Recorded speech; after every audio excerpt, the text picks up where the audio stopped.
All right, so the open review session for exam number 1 is now officially open. So let me know what you might want to see, any questions that you might have, things that you need to have one more look at in order to make sure that we're all prepared for exam number 1. So if you have any questions, let me know, and I'll be more than happy to help you out. So our test is Tuesday? Yep. Tuesday in class, and you will download it straight off of Canvas and then re-upload it to Canvas as well. Okay. So it's almost like an in-class Excel homework assignment. Oh, okay. Yeah. And in the class after the exam, once everybody's done, I'll take up the exam in class and what I kind of like to call a speed run, which is basically blazing through it as fast as you can kind of do the Excel. And I can get this exam done in about 15 minutes. So that's just a sort of like minimum time to get it done. So if your Excel, depending upon your Excel skills, the actual Excel portion of the exam will maybe take you about 30 minutes to do, which means that you have like 45 minutes to think about it. So it's not a speed exam or anything like that. It's an exam where you can kind of take a look at the question, slow it down. I know that there are, especially when you're dealing with terms, a lot of times there's a temptation to just grab the first term that you see that you can plug into an equation. Yeah. And like we mentioned with frequency tables, the column that's labeled as scores is actually possible scores, it's not real scores. So just kind of having that little bit of extra time to say, all right, let me think about this. Let's not fall for that mistake.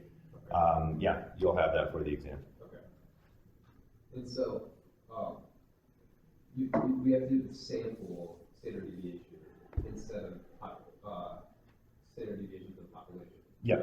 Is there any other of the functions that we have to do sample instead of population? Variance. Variance? Yeah. So we have to be sure to type in var.s. Well, either var.s or just var. Okay. So the default one is sample. Okay. Yep. Is the default standard deviation sample? Yep. Okay. And that's just a nice indication of how often you calculate the sample standard deviation compared to the population. Yeah. Honestly, in all the work that I've ever done in psychology, I've never calculated a population standard deviation or variance. I've never touched population data. Okay. Yeah. I don't understand why they're different. Why would the sample formula be different than the population? Oh, the reason they're different is basically variance was defined with respect to a population. So when they were thinking about how do we measure the spread of a population or how do we measure the spread of scores, they came up with this way of measuring it, which they called variance. And what they found was that if you took a sample from your population and calculated its variance using that same formula, it tended to underestimate your population variance. And the reason why we take samples is to understand the population.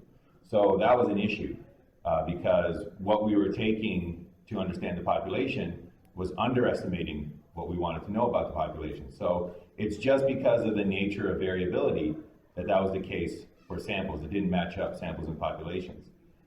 You'll notice that for the mean, we didn't have to do that. You calculate the mean for a population the same way you calculate the mean for a sample.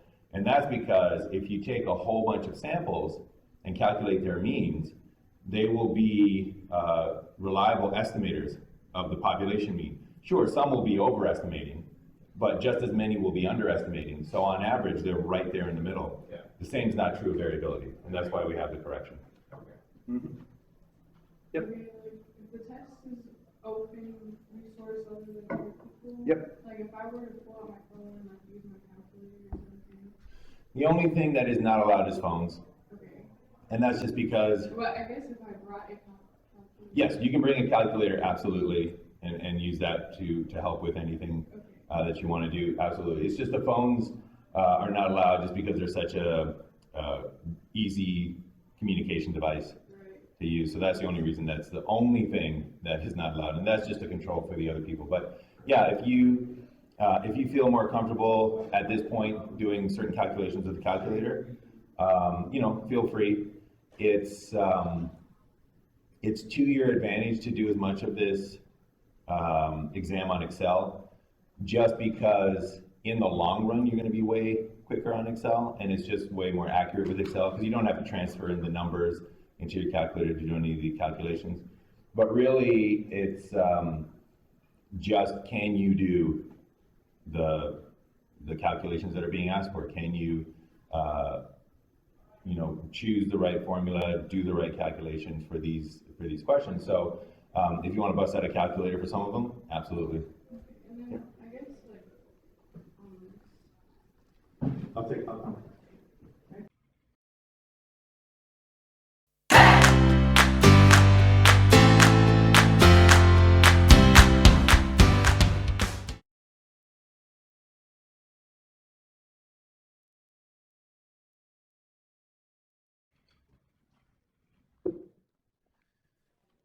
All right, so I was asked a question about order of operations, specifically how to calculate some of those using the functions in Excel. So let's go to that Excel sheet. And are you working on the practice or the extra practice one? It's a practice one. Okay, so we'll do that one. So no surprise, you will have questions like this where you're being asked to calculate the sum. So summation in Excel, the formula is equals sum, and it very nicely tells you, adds all the numbers in a range of cells. So we put in equals sum, we open parentheses, highlight the scores that we want to calculate, close those parentheses, hit equal, and that's summation in Excel. So pop that into the answer cell, and we see that we have that one correct.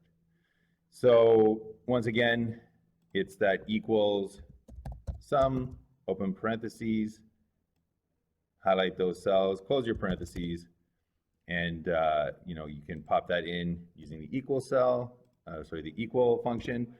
And then as always in the exam, feel free to use the copy and paste function as much as you feel comfortable. So we've done the summation once for the X scores, we've done the summation once for the Y scores. We can do the summation again for these Z scores. And then also something to do is, if you do the copy and paste, just because it's at this stage, and you will have time in the exam, as long as you're not trying to learn the material at that time, you will have time in the exam.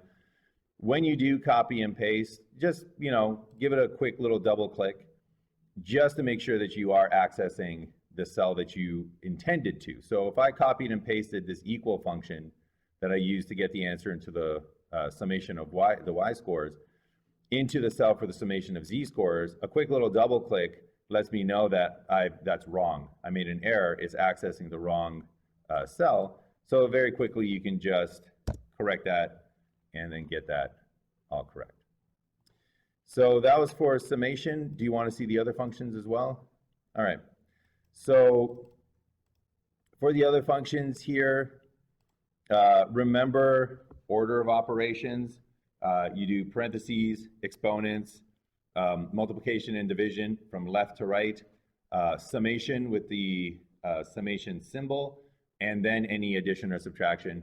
And just a reminder that doing addition and subtraction before doing summation is the #1 error that students make on order of operations. So make a note of that, put like red stars around it or whatever you need to, because it is the most common error that students make. All right, so let's do that first one here. So we have the scores -1 in parentheses. So for -1, we just it's just equal and then -1 for -1, and we hit enter, and it calculates the scores -1. So once again, we highlight the scores -1, And once we have all that, we can copy and paste it down. Once again, just a quick little double click on anything that you copy and paste will let you know that it's been done correctly. And then once we're done with what's in the parentheses, notice that the summation symbol is summing what we just did in the parentheses. So we always start off with the whatever our raw scores have been transformed into. That's where we always start the next step.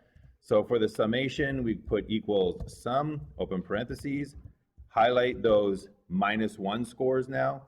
We hit enter, we get 506. Pop that into the answer cell with the equals function, and you see we have that one correct. So that was for the scores -1. For the scores squared, we'll just label that to jog our memory. That you put equals, highlight the original score. So we're starting with a new question. The new question is asking us to square the original scores.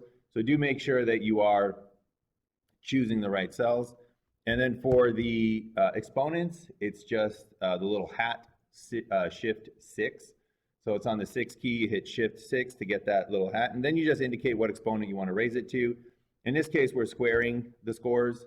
So once again, equals, highlight your score, shift 6 for the exponent symbol, the exponent that you want to raise it to. And then once you've done that, you can once again just copy and paste it all the way down.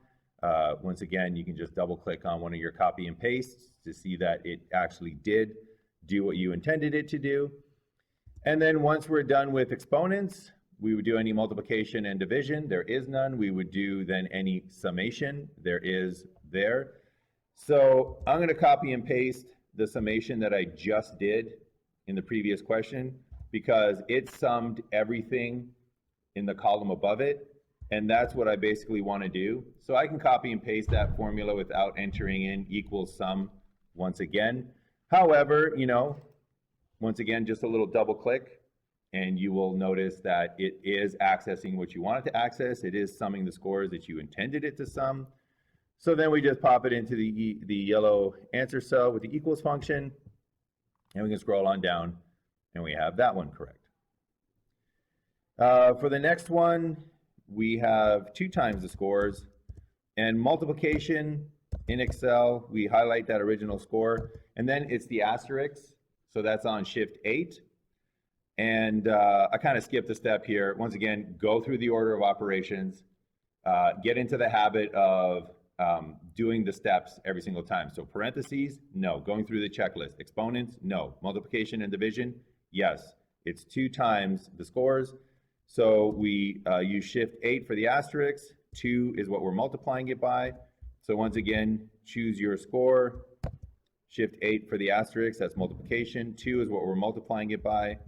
Once we know what we're doing, we can copy and paste it all the way down. Double click on just one of those to make sure that we're accessing the correct cells. And then once again, we've done our multiplication. Next thing we do is summation.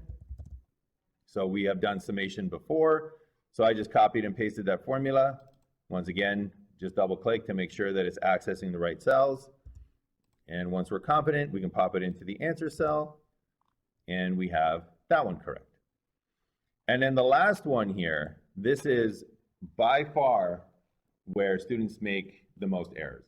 This is the one that trips students up the most because for some reason, they tend to do addition and subtraction first, and then they do summation. Probably because summation is new, probably because you've been taught the order of operations without summation so often. However, that is incorrect. You have to follow the order of operations. So for this one, you would go anything in parentheses, nothing. Anything with exponents, nothing. Any multiplication and division, no. Any summation with the summation symbol, yes, there is. It's the sum of the scores. So for that one, we can go here to this initial column and put an equals sum, open parentheses, highlight the scores. So that is the sum of the scores. And then we have to do the sum of the scores minus 1. So if it's just one little step, we can actually calculate that in the answer cell. So we put the sum of the scores and then we take 1 away from that, and we get 517. So you can see that when you do summation first and then subtraction, you end up with 517. When the subtraction was in parentheses, so you had to do that first, you ended up with 506. Totally different numbers, can make a big difference in the diagnosis or treatment of somebody. So we want to make sure that we are following order of operations so we can do those in the correct order. All right, so that is, those are the functions for this. Addition, subtraction, summation. We didn't see division. Division, if you needed to divide by something, if I wanted the scores divided, where'd it go? Divided by 2, then that would be just that slash. So you would highlight the score, you would put the slash, that's for dividing, and then 2, and that gives you your scores divided by 2. Addition, we didn't do that either, but that's the plus sign. And then during the exam, you know, have these formulas kind of accessible somewhere, just in case you don't remember exactly what they are. Have a sheet that has, you know, summation equals sum, standard deviation equals STDEV. And then even if you prepare that, and let's say that you forget it at home on the day of the exam, this is open anything you want to use, and that does include the internet. So as long as you're not communicating with other individuals, and as long as you don't have the volume on, if you need to watch a YouTube tutorial, I don't recommend it, but you can just very quickly, if need be, you can just very quickly, if need be, jump online and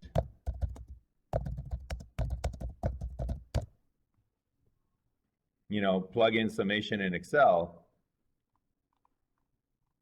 and find your resources on how to, how to do that. This one's a little bit overkill. This is probably a bad example, but how do you write summation in Excel? That would probably be the one. Oh, they're giving you the, yeah. So this is, so it's not a good example. Maybe put in formula. But anyways, you do have the resource, so you do have those resources. There we go, sum function.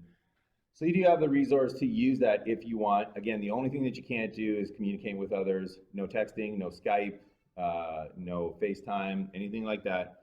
But if you do need to use the internet, if you want to Google something, absolutely feel free to do that. That being said, this will take time. Notice that I tried it once, summation in Excel. I had to look through a bunch of links, didn't really find anything that I needed.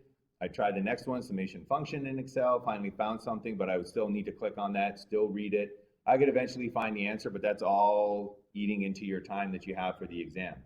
So this is the difference between using open resources in a way that is going to benefit you by writing it down, having it somewhere, knowing where you can access the information so you don't have to memorize it, versus trying to learn it for the first time.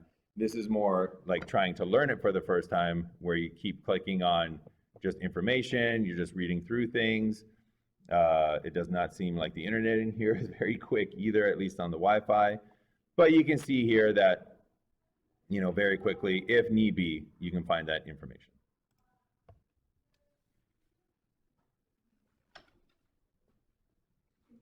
Yeah, you're welcome.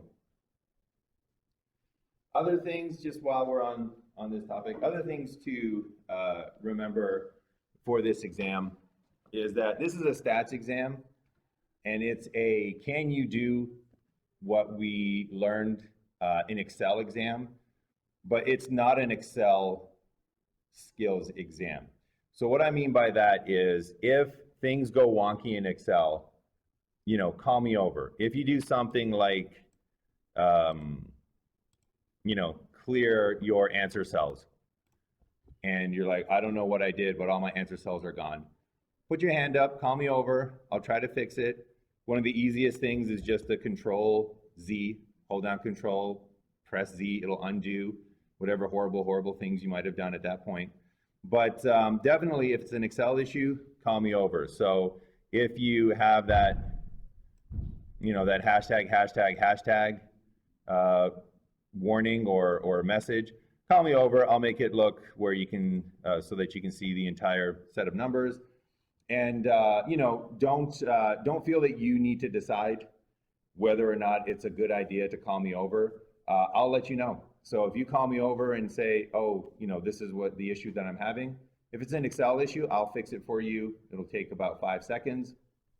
If it's an actual part of the statistics question of the exam, or if it's an Excel skill that you need to know, I'll just let you know. I'll just say, well, that is something that you need to, you know, that's a statistics question. So for example, if you write something like equals mean, open parentheses, and you get this hashtag name, if you were to call me over for that, that's part of the course, that's part of what we learned in Excel, that's part of knowing that that's Excel's warning message to you, that you gave it a function that it cannot recognize. So if you were to, you know, ask me, oh, can you fix this? I'll just let you know that's actually part of the exam, you know, so I can't fix that for you. But again, you don't need to make that decision. So don't waste time on the exam thinking, well, is this something I need to fix on my own, or is this something that Dr. Yurichevich will fix for me? Feel free, call me over. I'll take a look at it and I'll let you know so that you can kind of maximize your time on the exam.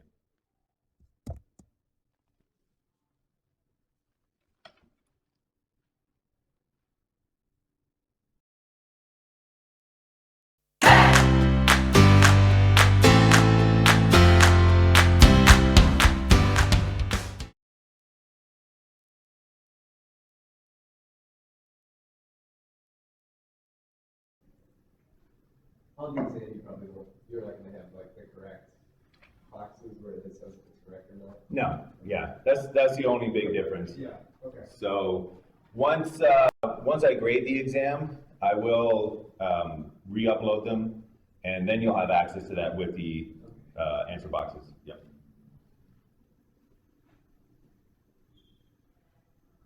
Do you typically have homework due like the night before every class? Yes. Okay. Yeah.